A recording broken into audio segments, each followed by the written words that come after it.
చంద్రబాబు ప్రమాణ స్వీకారం తర్వాత మంత్రులతో సమావేశం నిర్వహించి వారికి దిశానిర్దేశం చేశారు. వైసీపీ పాలనతో రాష్ట్రం గత 20 ఏళ్లు వెనక్కు వెళ్ళింది కాబట్టి ఇచ్చిన శాఖకు పూర్తిస్థాయి న్యాయం చేయాల్సిన బాధ్యత మంత్రులదే అని చెప్పారు. ప్రభుత్వంలో దారి తప్పిన వ్యవస్థలను మనం బాగు చేయాలని మంత్రులకు వివరించారు. రాష్ట్ర పునర్నిర్మాణంలో మంత్రులది కీలక బాధ్యతగా వహించి పనిచేయాలంటూ దిశానిర్దేశం చేశారు. డిబేట్లో పార్టిసిపేట్ చేసిన మనతో పాటు రాజకీయ విశ్లేషకులు ఉప్పల్ లక్ష్మణ్ గారు, అలాగే టీడీపీ రాష్ట్ర అధికార ప్రతినిధి నిమ్మగడ్డ సీత గారు. నమస్తే అండి, గుడ్ మార్నింగ్. గుడ్ మార్నింగ్ అండి సీత గారు. Good morning. Good morning. Good morning. Congratulations Sita గారు, మీరు 4వ సారి కూడా చంద్రబాబు ప్రమాణ స్వీకారం చేశారు. అసలు ఢిల్లీ అంతా కూడా నిన్న ఏపీకే తరలి వచ్చింది. చాలా అంగరంగ వైభవంగా జరిగింది. నిన్న ప్రమాణ స్వీకారం గురించి ఏమంటారు? ఆ తర్వాత మనం మిగతా విషయాలు మాట్లాడదాం. Thank you so much. ఏమంటారు? ప్రమాణ స్వీకారం అంత అంగరంగ వైభవంగా జరిగింది. అసలు అతిరథ మహారాజులందరూ కూడా తరలి వచ్చారు.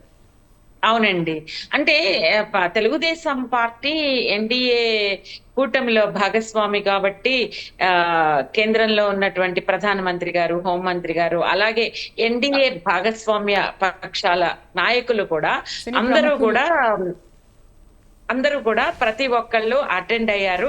దానికి మించి రాష్ట్రంలో ఉన్నటువంటి ముఖ్యంగా ప్రజలు ఎంత ఎంత ఎంత రాష్ట్ర వ్యాప్తంగా పండుగ వాతావరణం మనం అందరం కూడా చూసాము. అయితే అక్కడ ప్రజల ఉత్సాహం, వాళ్ళ కేరింతలు, వాళ్ళ యొక్క అసలు అంతులేని ఆనందాన్ని నిన్న ప్రజల్లో మనం చూసాం. అంటే ఒక విధంగా చెప్పాలి అంటే అంటే ప్రజలు ఊపిరి పీల్చుకున్నారు. విముక్తి, ఒక రాక్షస పరిపాలన నుంచి ఏ విధంగా అయితే విముక్తి పొందారో ఆ ఆనందం ప్రతి ఒక్కళ్ళలోనూ ప్రస్ఫుటంగా కనిపించింది. అంటే నిన్న సిచ్యుయేషన్ మనం ఆంధ్రప్రదేశ్ లో చూస్తే కనుక ప్రతి ఒక్కళ్ళు నిన్న మాట్లాడిన ప్రతి సామాన్యులను కూడా మీడియా టచ్ చేసి మాట్లాడిన సందర్భంలో వాళ్ళ కామెంట్స్ ని మనం ఒకసారి వింటే కనుక వాళ్ళు ఒకటే అన్నారు. అంటే మొత్తం సమ్మరీగా చూస్తే కనుక ప్రతి ఒక్కళ్ళు ఎక్స్ప్రెస్ చేసింది ఏంటంటే, కష్టకాలం పోయింది, రాష్ట్రం అభివృద్ధి వైపు పరుగులు పెడుతుంది, మాకు భవిష్యత్తు ఉంటుంది, మా పిల్లలకి భవిష్యత్తు ఉంటుంది, రాష్ట్రం ముందుకెళ్తుంది, అరాచకాలు, అక్రమాలు, దౌర్జన్యాలు ఏవైతే మేము ఇప్పటి వరకు ఫేస్ చేశామో, ఇప్పటి వరకు భరించామో, ఇక ముందు అవి ఉండవు అనే ఒక కాన్ఫిడెన్స్, ఒక ట్రస్ట్, అన్ని రంగాల వారు ఇవన్నీ కలిపి నిన్న రాష్ట్ర ప్రజలందరికీ కూడా కుల మతాలు తారతమ్యం లేకుండా చాలా సంతోషంగా నిన్న కార్యక్రమంలో పాల్గొనడం అనేది జరిగింది. మీ అందరూ చూశారు. జాతీయ రహదారి మొత్తం కూడా, అంటే వద్దామని అనుకున్న వాళ్ళు కూడా పాపం రాలేకపోవడము, ప్లేస్ లేకపోవడము, కంటిన్యూస్ రోడ్స్ అన్ని కూడా బ్లాక్ అయిపోవడము, ఇది చరిత్రలో కని విని ఎరుగనటువంటి సందర్భాన్ని నిన్న మనం చూసాము.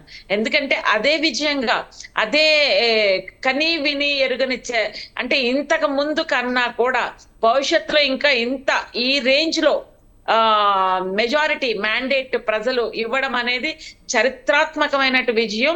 ఇది డెఫినెట్ గా తెలుగుదేశం పార్టీ శ్రేణులు మేమందరం కూడా గవర్నమెంట్ ఫామ్ చేస్తామని అనుకున్నాం, కానీ మూకమ్మడిగా మొత్తం రాష్ట్ర ప్రజలు మొత్తం కొద్ది మంది మినహాయించితే చంద్రబాబు నాయుడు గారి నాయకత్వం మీద నమ్మకంతో అఖండ విజయాన్ని తెలుగుదేశం పార్టీ కూటమికి కట్టబెట్టారు. అయితే ఇక్కడ దానికి తగ్గట్టుగానే చంద్రబాబు నాయుడు గారిని స్పీచ్ కనుక నిన్న మీరు చూస్తే కనుక ఏమన్నారంటే, ఆయన అధికారం అనేది ప్రజలకి సేవ, అహంకారం అనేది పెంచుకోకూడదు. ఇంతకు ముందు ఉన్నటువంటి గత 5 సంవత్సరాల్లో పరిపాలించినటువంటి ప్రభుత్వం రేపు అన్నది లేనట్టుగా, మొత్తం మనదే అన్నట్టుగా విపరీతమైన అహంకార పూరితమైన ధోరణితో ఏ విధంగా విచ్చలవిడిగా ప్రవర్తించారు ఆ పార్టీ నాయకులు అనేది, దాన్ని మనం అంటగట్టించుకోకుండా పరిపాలనని అద్భుతమైనటువంటి మెజారిటీ ఇచ్చిన ఈ ప్రజలకి వెరీ నెక్స్ట్ మినిట్ నుంచి ప్రజా సేవకి మాత్రమే పరిమితం కావాలి, ప్రజల రాష్ట్ర అభివృద్ధి ధ్యేయంగా మనం పనిచేయాలి. ఏ విధంగా ఆయన ఫస్ట్ సంతకాలు కూడా ఏదైతే ప్రామిస్ చేశారో 1, 2, 3, 4 దానికి అనుగుణంగానే ఆయన మెగా డిఎస్సిసి, అలాగే నెక్స్ట్ ఏదైతే 1, 2, 3, 4 ఏవైతే చెప్పారో దానికి అనుగుణంగా ఖచ్చితంగా ఆయన సిగ్నేచర్స్ పెట్టి ప్రజలకి ప్రామిసెస్ ని ఇమ్మీడియట్ గా నిర్వహించే విధంగా, అలాగే పెన్షన్స్ 4,000 ఇలా 1, 2, 3, 4 ఏవైతే పెట్టారో అవి ఖచ్చితంగా అమలు చేస్తారు. అలాగే పేద ప్రజలకు ఉపయోగపడే అన్నా క్యాంటీన్ ని పునరుద్ధరింపజేయడం, దాన్ని ఇంతకు ముందు ప్రభుత్వం ఏదైతే ప్రజలకు ఉపయోగపడే పథకాలను ఆంధ్రప్రదేశ్ చంద్రబాబు నాయుడు గారి ప్రభుత్వం హయాంలో ఇంప్లిమెంట్ చేశారో వాటిని టోటల్ గా డిస్ట్రాయ్ చేశారు. అన్నా క్యాంటీన్ అనేది చాలా పేద ప్రజలకి నాణ్యమైన, తక్కువగా 5 రూపాయలకే నాణ్యమైన ఫుడ్ ని అందించే మహత్తరమైనటువంటి కార్యక్రమాన్ని డిస్ట్రాయ్ చేశారు. అది అందులో వైఎస్ఆర్సీపీ కార్యకర్తలు కూడా వచ్చి తినేవారు. సో అలా ఆయన మొత్తం ఏంటంటే ఆయన ప్రజా పరిపాలన స్టార్టింగే ప్రజా వేదిక కూల్చడంతో మొదలైంది. సో చంద్రబాబు నాయుడు గారు నిన్న అదే అన్నారు, కక్ష సాధింపు చర్యలు ఉండవు, మన థాట్ ప్రాసెస్ అంతా అభివృద్ధి పైనే, కాకపోతే తప్పు చేసిన వారిని చట్టం ప్రకారం శిక్షించాలి, లేదు అంటే గనక అవే తప్పులు వాళ్ళు రిపీట్ చేస్తారు. అది తప్పు మనం ప్రభుత్వ పరంగా చర్యలు తీసుకోకపోతే కనుక అది భవిష్యత్తులో రిపీట్ అయ్యే అవకాశం ఉంది. మళ్ళీ మాట్లాడదాం ఆ దిశానిర్దేశం గురించి, మళ్ళీ మాట్లాడదాం. లక్ష్మణ్ గారితో మాట్లాడదాం. Good morning sir. Good morning sir, నిన్న సీఎం చెప్పినట్టు, ఇప్పుడు సీత గారు చెప్పినట్టు ప్రతి ఒక్కరు కూడా టీడీపీ ప్రభుత్వం మళ్ళీ అధికారంలోకి రావడం పట్ల చాలా సంతోషంగా ఉన్నారు. అన్ని వర్గాల వారు, ప్రజల్లో కూడా అన్ని వర్గాల ప్రజలు కూడా చాలా సంతోషంగా ఉన్నారు. బట్ ఈ విజయాన్ని కానీ, ఈ సక్సెస్ని కానీ 5 ఏళ్ల పాటు ఎలా ఉంచుకుంటారు? మరి వారి ఆశల్ని ఏ విధంగా నెరవేరుస్తారంటారు? రాష్ట్రం యొక్క పరిస్థితి అధ్వానంగా ఉన్నటువంటి స్థితిలో మరి బాధ్యత చేపట్టిన చంద్రబాబు నాయుడు లేదా ఎన్డీఏ పక్షం అసలు ఏం చేయాలి అన్న కూడా ఆర్థిక పరిస్థితి చేసే పరిస్థితిలో లేదు ఇవాళ. మరి కేంద్రం ఏమైనా ఆదుకోగలుగుతాదంటే కేంద్రం కూడా ఏంటంటే నీతి ఆయోగ్ వచ్చిన తర్వాత ఒక విధి విధానాలు రూపొందించి అన్ని రాష్ట్రాలకు ఏ విధంగా నిధులు ఇవ్వాలని నిర్ణయించిన తర్వాత ఒక ప్రైమ్ మినిస్టర్ చేతిలో లేదా కేబినెట్ చేతిలో ఏముంటుందంటే ఒక 10% వరకు ఏదైనా గ్రాంట్లో అదనంగా ఇచ్చే అవకాశాలు ఉంటాయి. కానీ అలా కాకుండా ఏదో డిమాండ్ చేస్తున్నారని 1,00,000 కోట్లు ఇచ్చేద్దామంటే ఇచ్చే అవకాశాలు లేవు అక్కడ. కాకపోతే మనకు విభజన చట్టం కింద మనకు కేంద్రం బాధ్యత తీసుకుంది కాబట్టి ఏది రాజధాని నిర్మాణ విషయంలో కానీ, పోలవరం విషయంలో కానీ, వెనుకబడిన జిల్లాల విషయంలో కానీ వాటికి నిధులు ఇచ్చే విషయంలో ఖచ్చితంగా కేంద్ర ప్రభుత్వం రాష్ట్రానికి సహకరించాల్సిన అవసరం. ప్రజలంతా ఇప్పుడు ప్రధానంగా వాటి మీద చూస్తున్నారు. సరే, సంక్షేమ పథకాలు అంటే జగన్మోహన్ రెడ్డి గారు బటన్ నొక్కారు, అయిపోయింది. ఇప్పుడు చంద్రబాబు నాయుడు గారు కూడా అంతకంటే ఎక్కువ ఇస్తారని చెప్పారు.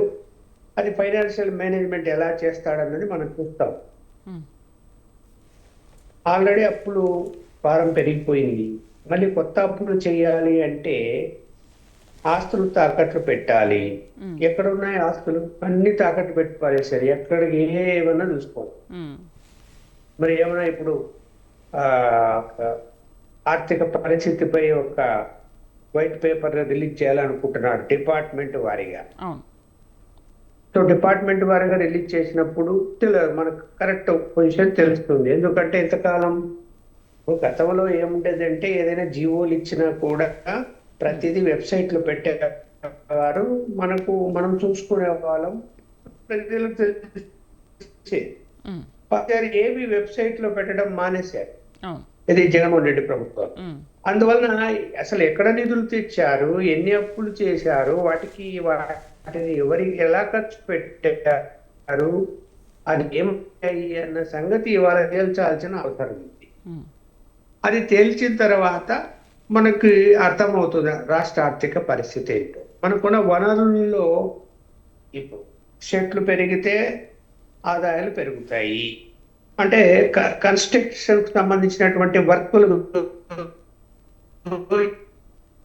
ఏవి నడవలేదు. అంటే ఏం చేస్తారు, ఉపాధి పెరగలేదు. ప్రభుత్వం రాజధాని 33 ఎకరాల్లో కూడా ఆగిపోయింది. దాని చుట్టూ రియల్ ఎస్టేట్ పడిపోయింది. మామూలుగా ఆదాయ వనరులు రియల్ ఎస్టేట్ లో మంచి ఆదాయ వనరులు వస్తాయి రిజిస్ట్రేషన్ల వలన. రెండోది లిక్కర్ ఆదాయం వలన వస్తుంది. మూడోది మైనింగ్. అన్ని మాఫియా అయిపోయింది. మైనింగ్ అసలు ఎంత మాఫియా జరిగిందో అంతా జరిగిపోయింది. తర్వాత లిక్కర్ కూడా ఎంత జరగాలో అంతా జరిగిపోయింది. ఇక్కడ ఎలా వనరులు సమకూర్చుకోవాలి కొత్తగా అంటే, ఎప్పుడు తాత్కాలికంగా వనరులు రావాలి అని అంటే అక్కడ అవకాశాలు ఉన్నాయి. లిక్కర్ రెగ్యులరైజ్ చేసుకోవాలి అనుకుంటున్నారు. అంటే ప్రైవేట్ రంగం అంత ముందు ఉన్నట్టుగా చేయాలనుకుంటే చేస్తే మరి మూలపదంగా లిక్కరులో ఆదాయం పెరుగుతుందా? పెరగదు. ఏదైతే అవినీతి దాంట్లో జరిగి కొంత తినేసారో అది జరగకుండా ఆపగలిగితే ఆ రెవెన్యూ రాష్ట్రానికి వస్తుంది. అలాగే మైనింగ్ లో కూడా అక్రమాలు జరిగాయి, జరగకుండా ఆపగలిగితే ఆ రెవెన్యూ రాష్ట్రానికి వస్తుంది.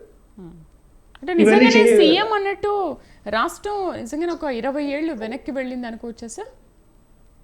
ఖచ్చితంగా. ఎక్కడుందమ్మా అభివృద్ధి? ఇప్పుడు మనము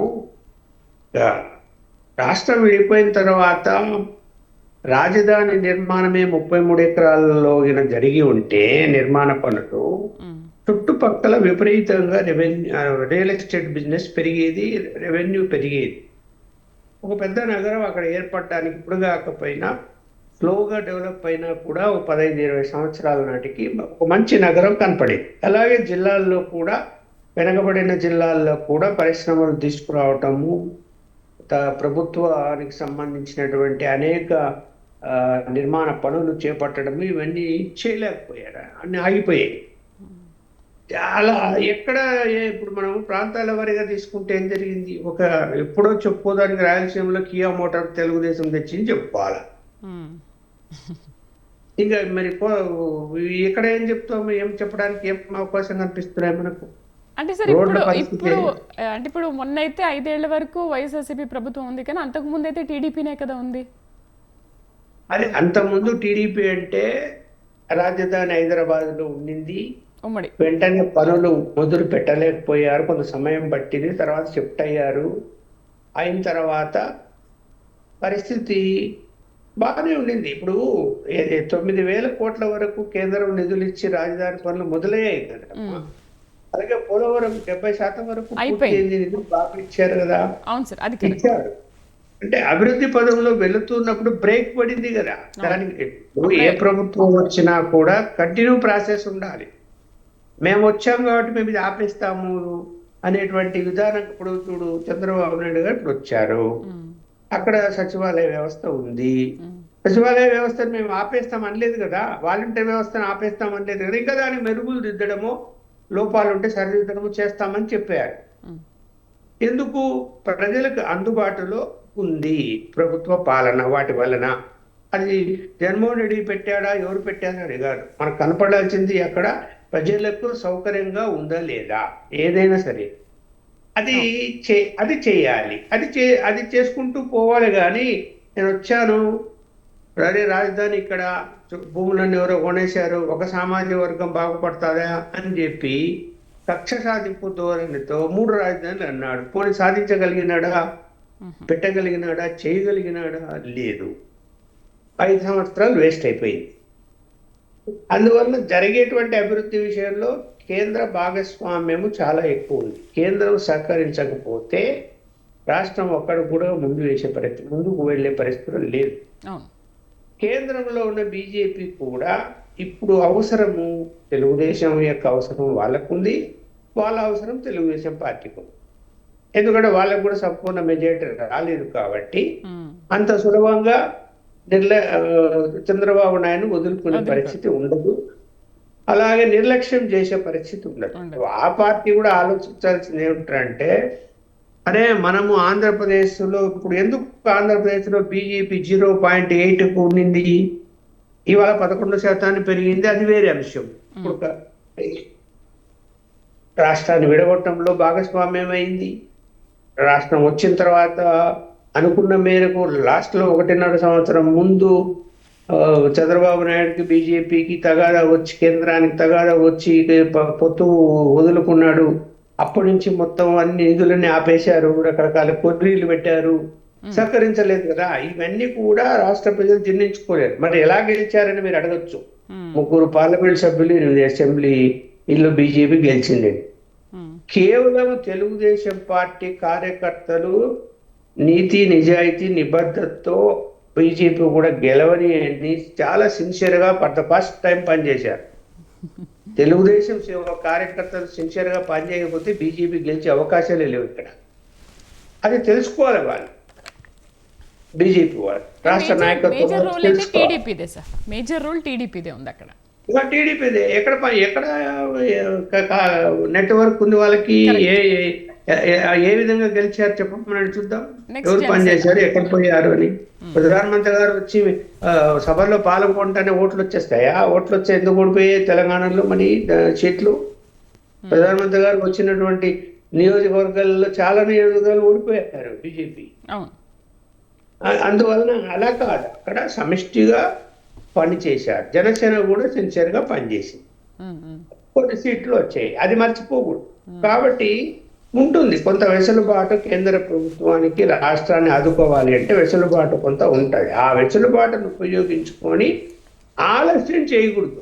ఆలస్యం చేయడం వల్ల ఏమవుతుంది, ఫైల్ పెండింగ్, ఎవడు కొన్ని వేశాడంటే ఇంకా ఢిల్లీకి పరిగెత్తుకుండాలి మంత్రులు, వాళ్ళ చుట్టూ తిరుగుతూ ఉండాలి, మళ్ళీ రావాలి. చూశాం కదా జగన్మోహన్ రెడ్డి గారి పీరియడ్లో ఆర్థిక మంత్రి ఎప్పుడు ఢిల్లీలో కూర్చోవడం అన్నది. చేయవలసిన పని ఏదో వాళ్ళు త్వరగా వాళ్ళు కూడా చేయాలి. అలాగే ఇక్కడ కూడా ఆలస్యం కాకుండా రాజధాని పనులు ముందు మొదలు పెట్టాలి. మొదలు పెట్టకపోతే జనం నమ్మరు. మొదలు పెట్టాలంటే అక్కడ ఉన్న సమస్య ఏం చెప్పబట్టారా? ప్లానింగ్ అంటే టౌన్ ప్లానింగ్ అంటారు కదా, సిటీ ప్లానింగ్. ఆ ప్లానింగ్ కంప్లీట్ చేసి రైతులకు ప్లాట్లు కేటాయించి వాళ్ళకు రిజిస్టర్ చేయాలి. చంద్రబాబు నాయుడు గారు ఆ తప్పు చేసేటప్పుడు వాళ్ళకు రిజిస్టర్ చేయకుండా వెళ్ళిపోవడం వలన జగన్మోహన్ రెడ్డికి అవకాశం దొరికి ఏం చేశాడు, ఆపేశాడు. తను కూడా రిజిస్టర్ చేయలే. సిఆర్డిఏ చట్టంలోని కొన్ని మార్పులు తీసుకొచ్చాడు. అంటే ప్రభుత్వ స్థలాలు అందులో అమ్ముకునేటువంటి ఫెసిలిటీ ఉంది. ఎట్లా అమ్ముకుంటారు? ప్రభుత్వం మనం ఇచ్చేటువంటి స్థలాలు అమ్మకూడదు. ఇవన్నీ కూడా అడ్డంకులు కల్పించారు. అడ్డంకులు కల్పించడానికి అవకాశం దొరికింది, చేశాడు. ఇప్పుడు ముందు చేయాల్సిన పని ఏమిటంటే 33 ఎకరాల్లో రైతులకు ఎవరెవరికి ప్లాట్లు ఎంత రావాలనో వాళ్ళకి మార్కింగ్ చేసి, ఇదిగో నీ స్థలం ఇది, నీ ప్లాట్ ఇది, నీకు రిజిస్ట్రేషన్ చేస్తున్నాము అని చెప్తే ఏమైపోతుందంటే ప్రైవేట్ రంగంలో ముందు డెవలప్ అవుతుంది. ఎలా? ఇప్పుడు ప్లాట్ తనకు చూపిస్తాడు, ఆ ప్లాట్ లో తనైనా కన్స్ట్రక్షన్ చేస్తాడు. అపార్ట్మెంట్లు కట్టచ్చు, షాపింగ్ కాంప్లెక్స్లు కట్టచ్చు, సినిమా థియేటర్లు కట్టచ్చు, ఎన్ని కట్టాలనో అన్ని కూడా ప్రైవేట్ రంగంలో త్వరగా డెవలప్ అవుతాయి. అదే ప్రభుత్వ రంగంలో ఏమైతుంది, టెండర్లు పిలవాలా, కాంపిటీషన్ గొడవ అయితే వాయిదా పడుతుంది, ఈ ప్రాసెస్ కాస్త డిలే అవుతుంది. ప్రైవేట్ అలా ఏముంది, నువ్వు వెంటనే పర్మిషన్ వెంటనే మొదలు పెడతారు. అయితే మొదటి సంతకం దాని మీద చేయాల్సిందేమో సార్, అప్పుడు చాలా తొందరగా అయ్యేదేమో. సంతకం అంటే అది చట్టంలో కొంత కోర్టుల్లో కూడా కేసులు ఉన్నాయి. సిఆర్డిఏ చట్టంలో కొంచెం మార్పులు తేవాలా, అది ఈ కేబినెట్ నిర్ణయం తీసుకొని వెంటనే చేయాలా. ఇప్పుడు సంతకం దాని మీద పెట్టాలని కాదు, అది కొంత టెక్నికల్ పాయింట్ కేబినెట్ లో డిస్కస్ చేసి ఒక నిర్ణయం తీసుకొని చాలా వీలైనంత త్వరగా ఇవ్వగలిగితే, అక్కడక్కడ అన్ని బిల్డింగ్లు వస్తే చూడడానికి ఎలా ఉంటుందమ్మా. ఇంటర్నల్ రోడ్లు వేసేయాలి ఫస్ట్. వాళ్ళకి కన్స్ట్రక్షన్ చేసుకుంటుంటే గవర్నమెంట్ ఇంటర్నల్ రోడ్లు వేసేయాలి. వేసేస్తే ఏమైపోతుంది, ఒక కళ ఏర్పడుతుంది, అబ్బో రాజధాని పనులు మొదలైపోయాయి. అలాగే కేంద్ర ప్రభుత్వానికి సంబంధించినటువంటి సంస్థలు కూడా స్థలాలు కేటాయించారు. అక్కడ వాళ్ళు కూడా నిర్మాణాలు వెంటనే చేపట్టాలి. అలాగే రాష్ట్ర ప్రభుత్వం కూడా ముందు సచివాలయం ఏదైతే కట్టాలని అనుకున్నారో డిజైన్ వేసుకున్నారో దాన్ని ముందు మొదలు పెట్టాలి. అప్పుడు కదా జనానికి కాన్ఫిడెన్స్ క్రియేట్ అవుతుంది. అంటే ఈ ప్లానింగ్ అంతా అది కరెక్ట్ గా టెండర్ ఉండాలి. ఇప్పుడే పిలవాలి. ఎస్, ఈ ప్లానింగ్ ఉండాలి. మరి ఇప్పుడు నెక్స్ట్ ఏం చేయబోతున్నారు? yes, ఈ పరుగులు తీస్తే తప్ప, ఎందుకంటే మళ్ళీ లోకల్ బాడీ ఎన్నికలు వచ్చే లోపల అటు పోలవరము పరిస్థితి అంటే ఇప్పుడు 50,000 కోట్లు అక్కడ నిర్వాసితులకు ఇవ్వాలి. ఎవరివ్వాలి? కేంద్రమే ఇవ్వాలి. ఇప్పుడు ఆలస్యం అయితే ఏమైపోయింది, దాని రేట్లు పెరుగుతాయి. అలాగే కంప్లీట్ చేయాలంటే ప్రాజెక్ట్ డయాఫ్రమ్ వాళ్ళ ప్రాబ్లం వచ్చింది, కూలిపోయింది, కొత్త డ్యామేజ్ అయిపోయింది, టెక్నికల్ టీమ్ మొదలు అదంతా మళ్ళీ పునర్నిర్మాణం చెయ్యాలి అంటే వెంటనే కేంద్ర ప్రభుత్వం చర్యలు తీసుకొని నిధులు ఇవ్వాలి. ఈ రెండు పనులు జరుగుతూ ఉంటే జనంలో ఓకే ఎన్డీఏ గవర్నమెంట్ లో ఓకే బీజేపీ సహకరిస్తున్నది రాష్ట్రానికి అని. తెలుగుదేశం కూడా ఏంటంటే సమన్వయం పాటించాలి. ప్రతిదానికి కేంద్రాన్ని విమర్శలు చేసి, ఇప్పుడు ప్రతిపక్ష పార్టీలు విమర్శలు చేస్తాయి, లెఫ్ట్ పార్టీలు కానీ రేపొద్దున వైఎస్ఆర్సీపీ వాళ్ళు కానీ ఏదో ఒక పని కట్టుకొని మాట్లాడతారు. అది కాదు కావాల్సింది.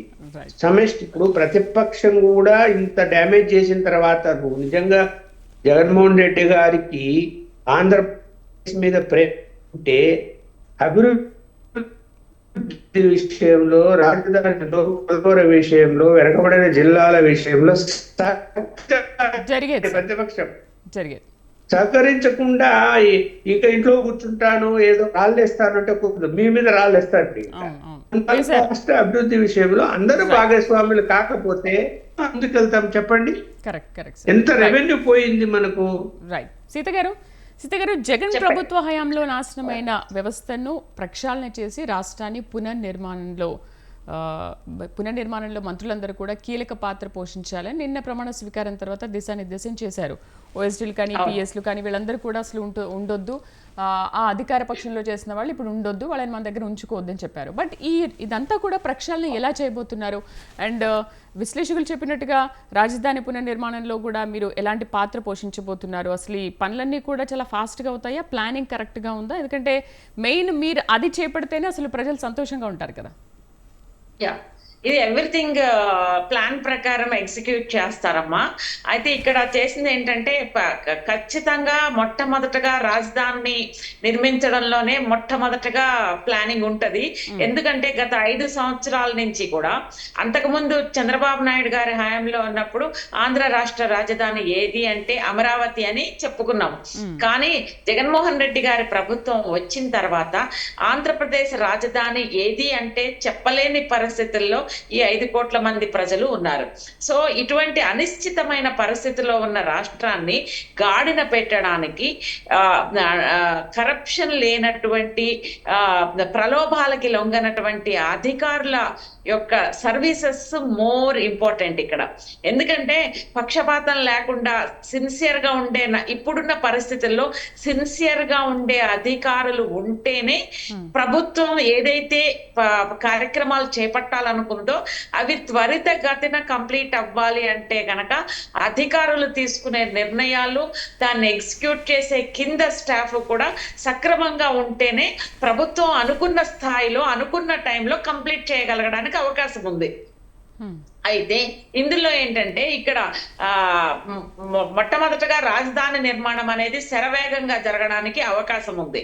ఎందుకంటే ప్రభుత్వం ముందున్నటువంటి ప్రధానమైన అంశాలు ఏంటంటే రాజధాని ఒకటి, పోలవరం ప్రాజెక్ట్ కంప్లీట్ చేయడం ఒకటి, 2 వైజాగ్ ని ఆర్థికంగా ఇంకా బాగా డెవలప్ చేయడము, ఇలా ప్రయారిటైజ్ చేసుకుంటూ ప్రభుత్వం ముందుకెళ్తుంది. అయితే ఇక్కడ రాజధానికి అత్యధిక ప్రాధాన్యం ఇవ్వడానికి గల ప్రధానమైన కారణం ఏంటంటే రాజధాని కంప్లీట్ అయితే కనుక, సుందరమైన అమరావతి నగరం రెడీ అయితే కనుక రాబోయే కాలంలో ఇన్వెస్ట్మెంట్స్ రావడానికి ఎక్కువ అవకాశం ఉంటది. ఇక ఇంటర్నేషనల్ గా ఇన్వెస్ట్మెంట్స్ రావాలన్నా, లేకపోతే ఇతర రాష్ట్రాల నుంచి ఆంధ్రప్రదేశ్ లో ఇన్వెస్ట్ చేయాలి అనుకునే బిజినెస్ పీపుల్ కానీ, ఇండస్ట్రియలిస్టులకు కానీ వీళ్ళు ఇవన్నీ కూడా పరిశీలిస్తూ ఉంటారు.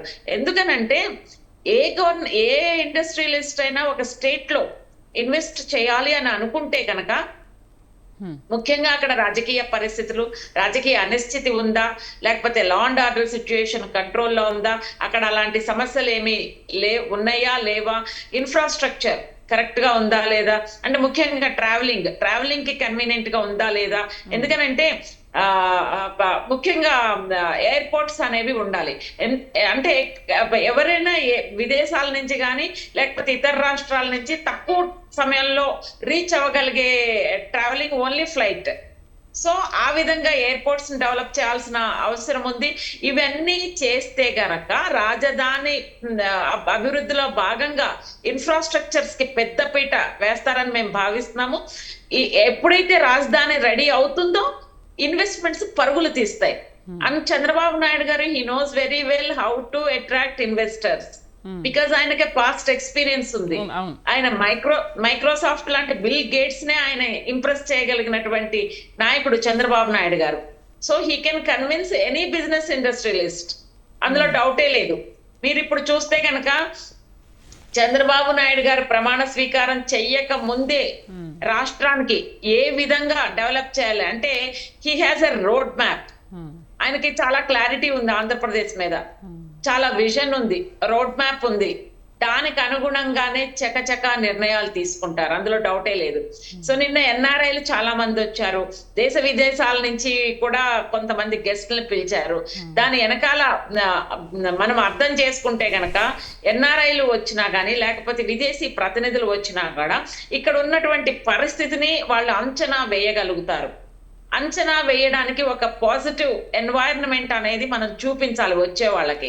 సో డెఫినెట్ గా నిన్న జరిగినటువంటి సభ ఓన్లీ ప్రమాణ స్వీకార సభ మెయిన్ గా అదే ప్రధానంగా, నో డౌట్ ఆన్ దాట్. అది చూస్తే కనుక ఇన్వెస్టర్స్ కూడా అట్రాక్ట్ అయ్యే విధంగా ఉంది. ఎస్, ప్రధానమంత్రి గారికి ముఖ్యమంత్రి గారికి అంటే ఎన్డీఏ కూటమిలో ఇక్కడ నడుస్తుంది, వీళ్ళకి సెంట్రల్ నుంచి కూడా సపోర్ట్ ఉంటుంది అని భావించినప్పుడు మాత్రమే అక్కడ ఇన్వెస్ట్మెంట్స్ రావడానికి అవకాశం ఉంది. వాళ్ళు చూస్తారు, ఒక అంచనాకు వస్తారు. నాకు తెలిసి నిన్న వచ్చిన వాళ్ళకి ఒక అంచనాకి రావడానికి అవకాశం ఉంది. దానికి తగ్గట్టుగా ప్రభుత్వం తరపు నుంచి త్వరిత గతిన ఏవైతే ఫెసిలిటీస్ క్రియేట్ చేయాలో, ఏవైతే సబ్సిడీస్ ఇవ్వాలో, ఇవన్నీ కూడా చంద్రబాబు నాయుడు గారు ఆ శాఖ మంత్రులకు కానీ కార్యదర్శులకు కానీ రెస్పెక్టివ్ ఇన్ఛార్జెస్ కానీ ఏదైతే ఉందో ఖచ్చితంగా దిశానిర్దేశం చేస్తారని మనం భావించాల్సి ఉంటుంది. డే 1 నుంచి ఆయన పరిపాలన మీద దృష్టి పెడతారని మనం భావించాలి. ఎందుకంటే ఆయన గెలిచిన తర్వాత నుంచి ఆయన ఒకటే మాట అంటున్నారు, ఇంత అఖండమైన విజయాన్ని ఇచ్చిన ప్రజలకి ఏ విధంగా రుణం తీర్చుకోగలను అంటే ఆయన దృష్టిలో ఒకటే ఉంటుంది, త్వరితగతిన ప్రజలకి అభివృద్ధిని చూపించాలి, ఉద్యోగ అవకాశాలు కల్పించాలి, ఉపాధి కల్పించాలి, ప్రతి ఒక్క వర్గం సాటిస్ఫైడ్ చేసే విధంగా, హ్యాపీగా ఉంచే విధంగా ఆంధ్ర రాష్ట్రాన్ని ముందుకు తీసుకెళ్ళాలి, రుణం తీర్చుకోవాలి. నా మీద నమ్మకంతో నాకు ఇంతటి పెద్ద మహత్తరమైన అవకాశాన్ని ఇచ్చారు. అఫ్ కోర్స్ ఇక్కడ పవన్ కళ్యాణ్ గారు ఉన్నారు, మోడీ గారు ఉన్నారు. ఇది సమిష్టి విజయము. అక్కడ ప్రతి ఒక్కళ్ళు సిన్సియర్ గా పని చేయబట్టే ఈ రోజున ఇంత అఖండమైన విజయం వచ్చింది. చంద్రబాబు నాయుడు గారి మీద ఉన్నటువంటి అపారమైన నమ్మకం, జనసేన నాయకుడికి ప్రశ్నించే తత్వం, అధికారంలోకి ఆయన గెలవకపోయినా కూడా 10 సంవత్సరాల నుంచి నిరాశ పడకుండా, డిప్రెషన్ లోకి వెళ్లకుండా ప్రజల పక్షాన పోరాడినటువంటి వ్యక్తిత్వం పవన్ కళ్యాణ్ గారిది. ద సేమ్ వే మోడీ గారి నుంచి కూడా సపోర్ట్ ను ఎక్స్పెక్ట్ చేస్తున్నారు. ఎందుకంటే ఇంతవరకు ఉన్నది ఉన్నట్టు మాట్లాడుకోవాలనుకుంటే మనకి సెంట్రల్ నుంచి సపోర్ట్ దొరికినా కూడా అనుకున్న స్థాయిలో దొరకలేదనే మాట ఆంధ్ర రాష్ట్ర ప్రజలందరికీ తెలుసు. బడ్జెట్ లో పెట్టలేని గత 5 సంవత్సరాల నుంచి ఆంధ్రప్రదేశ్ కి సంబంధించి బడ్జెట్ లో కూడా పెట్టని సందర్భాన్ని మనం చూసాం. అన్ఫార్చునేట్లీ ఏంటంటే జగన్మోహన్ రెడ్డి గారు ప్రశ్నించలేదు. ఎందుకు ఢిల్లీ వెళ్ళారో తెలియదు. ప్రజా సమస్యల మీద మాట్లాడిన సందర్భం చూసామా? బడ్జెట్ లో ఎందుకు పెట్టలేదు అని నిలదీసిన సందర్భం చూసామా? ఎందుకు వెళ్ళారు? వెళ్ళొచ్చిన తర్వాత ఒక ప్రెస్ మీట్ ఎప్పుడైనా పెట్టారా? చెప్పాలి కదా. ప్రతిసారి ఢిల్లీ వెళ్తే ఎవరిని కలిసాము, ఎందుకు కలిసాము, దాని రిజల్ట్ ఏంటి, ఏం మాట్లాడాము, రాష్ట్ర సమస్యల మీద మాట్లాడామా లేదా ఒక పిక్చర్ అనేది, ఒకటి ఏదైతే మాట్లాడారనేది ప్రజలకి క్లారిటీ ఇవ్వాల్సినటువంటి బాధ్యత ముఖ్యమంత్రి మీద ఉంది. సో ఇవన్నీ గత ప్రభుత్వంలో జరిగినటువంటి వైఫల్యాల్ని పూడ్చడం అంటే ఇట్స్ నాట్ ఈజీ. ఇందాక సార్ చెప్పినట్టు ఇక్కడ రాష్ట్ర ఆర్థిక పరిస్థితి చిన్నాభిన్నంగా ఉంది. ఎన్ని లక్షల కోట్ల అప్పులు తీసుకున్నారో లెక్కలేదు. ఏ సంస్థ నుంచి తీసుకున్నారో కూడా క్లారిటీ లేదు. ఎంతవరకు ఇంట్రెస్ట్లు కడుతున్నారో కూడా క్లారిటీ లేదు. ఇది ఒక అగమ్య గోచరమైన పరిస్థితుల్లో ఆంధ్రప్రదేశ్ ఉంది. గాడిన పెట్టడం చాలా కష్టమైన పని. గత 5 సంవత్సరాల్లో విధ్వంసం ఆ రేంజ్ లో జరిగింది. చంద్రబాబు నాయుడు గారికి ఇప్పుడు ముఖ్యమంత్రి పదవి అధికారం కాదు. నిజంగా ముఖ్యమంత్రి కుర్చీ ఇప్పుడు ముళ్ళ మీద కూర్చున్నట్టు కత్తి మీద సాము లాంటిది. ఆంధ్ర రాష్ట్రాన్ని ఇప్పుడున్న పరిస్థితుల్లో పరిపాలించడం అనేది కత్తి మీద సాము లాంటిది. అయితే చంద్రబాబు నాయుడు గారి సంక్షోభంలో నుంచే ఆపర్చునిటీస్ నేను తీసుకుంటాను అనే వ్యక్తిత్వం ఉన్న వ్యక్తి కాబట్టి ఆయన దీన్ని ఛాలెంజింగ్ గా తీసుకుంటారు. ఛాలెంజింగ్ గా తీసుకుని ఏ విధంగా ముందుకి తీసుకెళ్ళాలి, ఇప్పుడున్న పరిస్థితుల్లో ఆంధ్ర రాష్ట్రాన్ని ఎలా గట్టెక్కించాలి అనే ఆయన అపారమైన మేధస్సు కావచ్చు, ఆయనకు ఉన్నటువంటి అడ్మినిస్ట్రేషన్ స్కిల్స్ కావచ్చు, ఆయనకు ఉన్నటువంటి కష్టపడే తత్వం కావచ్చు, ప్రజలకు ఏ విధంగా అన్నా న్యాయం చేయాలి అనే ఒక ప్రధానమైన అంశము ఈ ఏజ్ లో ఆయన్ని డ్రైవ్ చేస్తాయని మాత్రం నేను ఖచ్చితంగా చెప్పగలను. రైట్ సార్, శాఖల వారీగా గత ప్రభుత్వంలో ఏం జరిగింది, రాష్ట్ర ఆర్థిక పరిస్థితి, పురోగమనం తిరోగమనం, అలాగే పనుల పురోగతి ఆయా శాఖల్లో ఎలా జరిగింది ఏంటనే దానిపైన ఒక శ్వేతపత్రం కూడా విడుదల చేస్తామని చెప్పారు. అయితే ఈ ఓఎస్డీ కానీ పిఎస్ కానీ పిఏల విషయంలో అసలు ఎటువంటి జాగ్రత్తలు తీసుకోవాలి సార్? మీరేమంటారు దీనిపైన? మీ విశ్లేషణ ఏంటంటే ఇప్పుడు గత ప్రభుత్వ హయాంలో వాళ్ళు ఎంత అధికార దుర్వినియోగం చేశారో అది గమనించి ఇప్పుడు మాత్రం ఇలాంటి వాళ్ళ విషయంలో చాలా జాగ్రత్తగా ఉండాలని దిశానిర్దేశం చేశారు. సో ఎటువంటి జాగ్రత్తలు తీసుకోవాలి, వీళ్ళని చేసుకునే ముందు ఎటువంటి అంశాలు పరిగణలోకి తీసుకోవాలంట సార్? లక్ష్మణ్ గారు, ఇప్పుడు రాజకీయాల్లో ఎలాగైతే అవినీతి బాగా పెరిగిపోయింది, డిపార్ట్మెంట్లో కూడా అంతకంటే ఎక్కువ పెరిగిపోయింది. అవును సార్. ఇప్పుడు ఎంతో నిబద్ధతతో ఉండాల్సినటువంటి ఐఏఎస్ ఐపీఎస్లు కూడా అక్రమాలకు పాల్పడుతున్నారు. ఆశ పెరిగిపోయింది. పోలీసులు కూడా అలాంటి పరిస్థితుల్లో ఉన్న ఆఫీసర్లను ఎత్తుక్కొని కాస్త అంటే వర్క్ మీద సిన్సియారిటీ ఉండాలి, నిబద్ధతతో పనిచేయాలి. అలాంటి వాళ్ళని ఎతికి తీసుకొచ్చి పెట్టుకోకపోతే ఏమైపోతుందంటే, గత ప్రభుత్వంలో వదిలేశారు జగన్మోహన్ రెడ్డి గారు, మీరు ఏమైనా చేసుకోండి. ఎందుకు మంత్రులు ఎమ్మెల్యేలు కూడా ఏంటి, మీరు ఏం చేస్తారో చేసుకోండి, మాకేమి ఇవ్వాలో ఇవ్వండి. దీనివల్ల ఏమైపోయిందంటే కరప్షన్ పెరిగిపోయింది విపరీతంగా. ఉంటుంది ఎంత నిజాయితీగా పనిచేస్తున్నా కూడా, ఎంతమంది ఆఫీసర్లు నిజాయితీగా ఉన్నా కూడా అనేక లోపాలు, అంటే కింది స్థాయి ఉద్యోగుల్లో కూడా అవినీతి ఉంటుంది. పైన వాడు ముందు కరెక్ట్ గా ఉంటే కింద వాళ్ళు కరెక్ట్ గా భయపడతారు. పైవాడే ముందు అలా అయితే కింద వాడికి ఏం భయం ఉంటుంది? ఇక ఏమంటే పై వాడి మీద కంట్రోల్ లేదు, కింద వాడి మీద కంట్రోల్ లేకుండా వదిలేశారు 5 ఏళ్ళు. కాబట్టి ఇప్పుడు ఉన్న వాళ్ళలో ఎవరు ఏమిటి అని ఎత్తుక్కొని ఇప్పుడు రవిచంద్రను నేను చీఫ్ మినిస్టర్ పేషీలో ప్రిన్సిపల్ సెక్రటరీ అంటే చీఫ్ సెక్రటరీ అపాయింట్ చేశారు రవిచంద్రను, సీఎం యొక్క సెక్రటరీగా. ఆయన కాస్త నిబద్ధత గల వ్యక్తి, ఎత్తికారు, మంచి వాళ్ళని తీసుకొచ్చి పెట్టారు.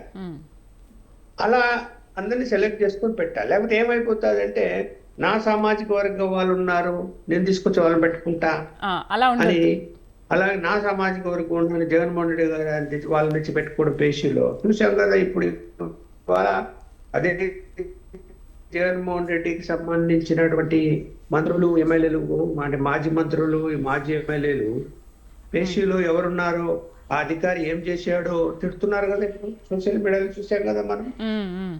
అరే వాళ్ళ వల్లనే ఓడిపోయామని చెప్తున్నారు కదా, పేషీలో ఉండే వాళ్ళ వల్లనే ఓడిపోయామని. అంటే అలాంటి పరిస్థితులు రాకూడదు.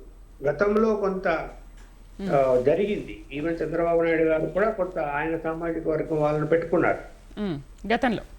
సరే పెట్టుకున్నారంటే వాళ్ళకు నిజాయితీ నిబద్ధత ఉండే వాళ్ళు కూడా ఉంటారు. మనమేం దాన్ని విమర్శ చేయాల్సిన పని లేదు. కానీ ప్రజలు మైండ్ ఎలా ఉంటుంది అంటే, అన్నీ ఒక నాకు అధికారం ఉంది కాబట్టి నా సామాజిక వర్గాన్ని నేను చూసుకుంటా విధానంలో దాన్ని తప్పుపడుతున్నారు ఇవాళ ప్రజలు. అందరినీ సమానంగా ఇప్పుడు చూడండి, మంత్రివర్గంలో చాలా జాగ్రత్తగా 50% ఎస్సీ ఎస్టీ బీసీ మైనార్టీలకు ఇచ్చారు. కొత్త వారికి కూడా అవకాశం ఇచ్చారు. అదే కాపు సామాజిక వర్గానికి ఇచ్చారు. రెడ్డి సామాజిక వర్గాన్ని రెడ్డి సామాజిక వర్గం కూడా నిర్లక్ష్యం చేస్తున్నారు అనుకోకుండా ముగ్గురికి అవకాశం ఇచ్చారు. అంటే అందరినీ కలుపుకొని పోవాలనేటువంటి అందరికీ సమాన హక్కులు ఇచ్చారు. అది పాటించాలి. అలా కాదు, లేకపోతే ఏమైపోతుంది అంటే అరే మావాడు వచ్చాడు అని నేను ఏదో చేస్తా ఇది చేస్తా అని చెప్పి మాటలు చెప్పి వచ్చి జాయిన్ అయిపోయి ఇంకా పైన వెళ్ళిపోతులు పెడతారు. మరి ఆ విషయంలో జాగ్రత్త తీసుకుంటాడనే నేను అనుకుంటున్నాను. ఎందుకంటే మొట్టమొదటి అపాయింట్మెంట్ లోనే రవిచంద్ర తీసుకురావడంలోనే ఆయన జాగ్రత్తలు తీసుకోబోతున్నాడని ఒక సిగ్నల్ ఇచ్చాడని అనుకుంటున్నాను. నేనైతే చూడాలి.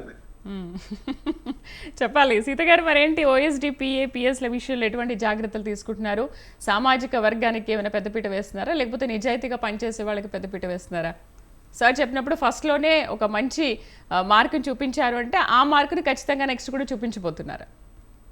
అంటే ఒకటి ఇక్కడ అన్ని పాయింట్స్ ని కన్సిడరేషన్ లోకి తీసుకుని మంత్రివర్గం కూర్పు కానీ లేకపోతే భవిష్యత్తులో నామినేటెడ్ పదవులు కానీ ఏదైనా కూడా సామాజిక సమీకరణల్ని ఖచ్చితంగా దృష్టిలో పెట్టుకుంటారు. ఎట్ ద సేమ్ టైం ప్రతిభను కూడా దృష్టిలో పెట్టుకుంటారమ్మా. ఎందుకంటే సామాజిక సమీకరణల్ని పెట్టుకుని ప్రతిభని చేయగలిగే సామర్థ్యం లేకపోతే కనుక అభివృద్ధి పరిపాలన కుంటుపడుతుంది. సో అన్ని పరిగణనలోకి తీసుకుని ముందుకెళ్లాల్సినటువంటి పరిస్థితి. అయితే ఇక్కడ చూస్తే తెలుగుదేశం పార్టీ మొట్టమొదటి నుంచి కూడా ఎన్టీ రామారావు గారు పెట్టినప్పటి నుంచి కూడా ఎస్సీ ఎస్టీ బీసీలకి అడ్డా పార్టీ ఏదైనా ఉంది అంటే గనక అది తెలుగుదేశం పార్టీ.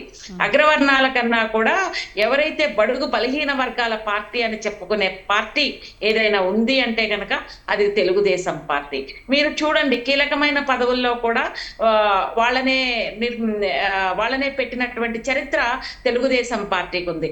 ప్రతిభా భారతి గారిని మొట్టమొదటి మహిళా స్పీకర్ గా చేసినటువంటి చరిత్ర తెలుగుదేశం పార్టీది. అలాగే జిఎంసి బాలయోగి గారిని పార్లమెంట్ లో స్పీకర్ గా, లోక్సభ స్పీకర్ గా చేసినటువంటి చరిత్ర చంద్రబాబు నాయుడు గారిది. మీరు ఇలా ఏ విధంగా తీసుకున్నా కూడా ఏ ఒక్క వర్గాన్ని కూడా తగ్గించకుండా వాళ్ళకి సముచితమైన గౌరవాన్ని ఇచ్చే విధంగా, ఆ సామాజిక వర్గాన్ని పైకి తీసుకొచ్చే విధంగా నిర్ణయాలు తీసుకోవడం అనేది జరుగుతుంది. అధికారుల విషయంలో ఎటువంటి జాగ్రత్తలు తీసుకుంటున్నారు? డెఫినెట్ గా అధికారుల విషయంలో జాగ్రత్తలు తీసుకోవాలి అమ్మా. ఎందుకనంటే కిందటి ప్రభుత్వంలో ఒక్క సామాజిక వర్గానికే పెద్ద పీట వేశారు. అది మీరు చూడండి, ఏ పోస్టులైనా కూడా ప్రభుత్వంలో ఉన్నటువంటి అధికారుల దగ్గర నుంచి ఒకే సామాజిక వర్గాన్ని ఇవ్వడాన్ని మనం ఏ విధంగా చూడాలి? తప్పు కదా అది. అంటే ప్రతిభ ఉంటే ఇవ్వచ్చు, నో డౌట్ ఆన్ దట్. అసలు క్యాస్ట్ ఈక్వేషన్స్ అనేవి ప్రభుత్వ అధికారంలో చూడకూడదు, ప్రతిభను మాత్రమే చూడాలి. ప్రజలకి కరప్షన్ లేకుండా, అవినీతి లేకుండా ప్రజా సర్వీస్ ని చిత్తశుద్ధితో చేసే నాయకుల్ని మాత్రమే ప్రిఫర్ చేయాలి. ఎందుకని నేను ఎందుకు చూస్తున్నానంటే గత ముఖ్యమంత్రి గారి తండ్రి గారి హయాంలో కూడా బ్యూరోక్రాట్స్ ఏ విధంగా సఫర్ అయ్యారు అనేది కూడా మనం చరిత్ర కొంచెం వెనక్కి వెళ్ళి చూస్తే మనకు అర్థమవుతుంది. ఆంధ్ర రాష్ట్ర చరిత్రలో బ్యూరోక్రాట్స్ జైలుకి వెళ్ళటం అనేది మనము ఆ మధ్యనే చూసాం, ముఖ్యమంత్రి గారి తండ్రి గారి హయాంలో ఉన్నప్పుడే చూసాం మనము. సో అటువంటి పరిస్థితి రాకుండా చిత్తశుద్ధితో అధికారులు పనిచేసే విధంగా ఒక సామాజిక వర్గానికి పెద్దపీట వేయకుండా, అంటే ప్రతిభ లేకుండా, సిన్సియారిటీ లేకుండా ఒక సామాజిక వర్గానికి పెద్దపీట వేయడం అనేది తెలుగుదేశం పార్టీ హయాంలో జరగదు. తెలుగుదేశం పార్టీ ప్రభుత్వ హయాంలో అయితే జరగదు. నెక్స్ట్ మారిన చంద్రబాబును మనం చూస్తామంటారు. మారిన చంద్రబాబు నాయుడు గారు మారిందండి ఇన్ ద సెన్స్ వాట్ మీరు అనేది? అంటే చంద్రబాబు గారు చెప్పారు కదా, ఇక మీదట చంద్రబాబు పాత చంద్రబాబు కాదు, మారిన చంద్రబాబు ఎలా ఉంటారు, ఏంటి చూస్తారు అనేది. అంటే ఒకటేంటంటే చంద్రబాబు నాయుడు గారు, ఎందుకంటే నేను ఆ పాయింట్ మీరు కోట్ చేసిన దానికి నేను చెప్తాను. చంద్రబాబు నాయుడు గారు కక్ష సాధింపు రాజకీయాలు చేసే వ్యక్తి కాదు. మీరు గత సంవత్సరాల్లో కూడా ఆయన ముఖ్యమంత్రిగా చేసినప్పుడు, ఆయన అపోజిషన్ లో ఉన్నప్పుడు కూడా కొన్ని ఇబ్బందులు పడ్డారు. అయితే గత 5 సంవత్సరాల్లో పడినన్ని ఇబ్బందులు అయితే ఇంతకు ముందు పడలేదు, కానీ పడతాం అయితే పడ్డారు ఇబ్బందులు. కానీ ఆయన మళ్ళీ అధికారంలోకి వచ్చిన తర్వాత రివెంజ్ పాలిటిక్స్ అనేది ఎప్పుడు కూడా ఆయన చెయ్యలేదు. ఇప్పుడు కూడా ఏమంటున్నారంటే ఆయన కుటుంబం గాని, ఆయన గాని, తెలుగుదేశం పార్టీ కార్యకర్తలు గాని, నాయకులు గాని గత 5 సంవత్సరాల నుంచి గత ప్రభుత్వంలో చాలా ఇబ్బందులు పడ్డారు, చాలా ఫేస్ చేశారు. ఇప్పుడు కూడా ఏమంటున్నారంటే కక్ష సాధింపు చర్యలకి వెళ్ళొద్దు, పరిపాలన మీద కాన్సన్ట్రేట్ చేద్దాము, అలాగని తప్పులు చేసిన వాళ్ళని మనము సమర్థించకూడదు, చట్టం ప్రకారం వెళ్తుంది అనే ఒక హుందాతనమైన స్టేట్మెంట్ ఇచ్చారు. సో ఆ విధంగా చంద్రబాబు నాయుడు గారు బహుశా ఇంతకుముందు చర్యలు తప్పులు చేస్తున్న వాళ్ళని ఇగ్నోర్ చేశారు. బహుశా ఇప్పుడు ప్రభుత్వ పరంగా చర్యలు తీసుకోవడానికి అవకాశం ఉంది. రైట్ డిబేట్ లో పార్టిసిపేట్ చేసినందుకు నిమ్మగడ్డ సీత గారికి, అలాగే ఉప్పల లక్ష్మణ్ గారికి థ్యాంక్ యూ అండి. Thank you very much. So CS గా నీరబ్ కుమార్ ప్రసాద్ నియమించినప్పుడే చంద్రబాబు మార్క్ ఏంటో తెలిసిపోయింది. సో ఇలాంటి నిజాయితీ అధికారులను కనుక నియమిస్తే రాష్ట్రం ఖచ్చితంగా అభివృద్ధిలోకి దూసుకు వెళ్తుందని విశ్లేషకుల అభిప్రాయం. ఇది వాళ్ళ న్యూస్ కేఫ్ శ్రీదేవి. రేపటి న్యూస్ కేఫ్ లో మళ్ళీ కలుద్దాం. నమస్తే.